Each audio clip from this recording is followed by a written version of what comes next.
প্রিয় দর্শকবৃন্দ, আপনাদের স্বাগতম। আজকের আলোচনার মূল বিষয় বকেয়া ডিএডিআর নিয়ে শিক্ষক কর্মচারীদের দাবি দেওয়া এবং সেই দাবির প্রেক্ষিতে মুখ্যমন্ত্রী, অর্থমন্ত্রী ও মুখ্য সচিবকে পাঠানো চিঠি। চলুন বিস্তারিত জানি। বকেয়া ডিএ ঘোষণার পর থেকে রাজ্যের শিক্ষক কর্মচারীরা ক্ষুব্ধ। তাদের দাবি, কেন্দ্রীয় ঘোষণার সঙ্গে সামঞ্জস্য রেখে অবিলম্বে 22% ডিএ মঞ্জুর করতে হবে। শুধু তাই নয়, আসন্ন বেতন কমিশনের দাবিও জোরালো করে তুলেছেন তারা। ত্রিপুরা কর্মচারী সমন্বয় কমিটি ইতিমধ্যেই এই বিষয়ে মুখ্যমন্ত্রী, অর্থমন্ত্রী ও মুখ্য সচিবকে লিখিতভাবে দাবি জানিয়েছে।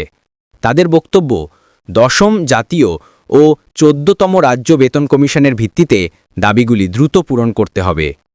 পুরো রাজ্য জুড়ে জেলা শিক্ষক কর্মচারীরা গণস্বাক্ষর কর্মসূচি চালাচ্ছেন।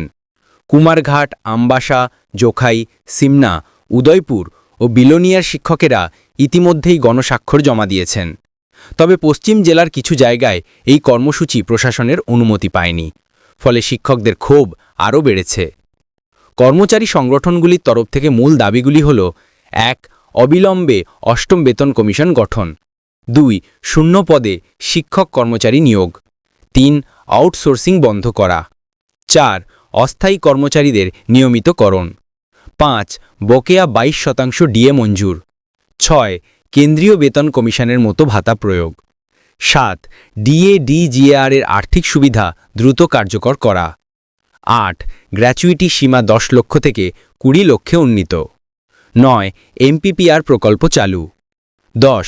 চুক্তিভিত্তিক শিক্ষক কর্মচারীদের অবিলম্বে নিয়মিতকরণ। শুধু তাই নয়, 10,323 জন চাকরিচ্যুত শিক্ষকদের পুনর্বাসনেরও দাবি উঠেছে। মৃত্যুপূর্ব শিক্ষকদের পরিবার থেকে একজনকে সরকারি চাকরি দেওয়ার কথাও বলা হয়েছে। এছাড়া অবসরপ্রাপ্ত কর্মচারীদের চিকিৎসা সুবিধা, বিধবা পরিবারে ভাতা, গ্রামীণ স্কুলগুলো বন্ধ না করা, বিদ্যুৎ কর্মীদের সার্ভিস রুল কার্যকর, সব দাবিগুলি এবার জোরালোভাবে সামনে এসেছে। দর্শকবৃন্দ, দেখা যাচ্ছে যে বকেয়া ডিএডিআর নিয়ে রাজ্যের শিক্ষক কর্মচারীদের মধ্যে প্রবল অসন্তোষ তৈরি হয়েছে।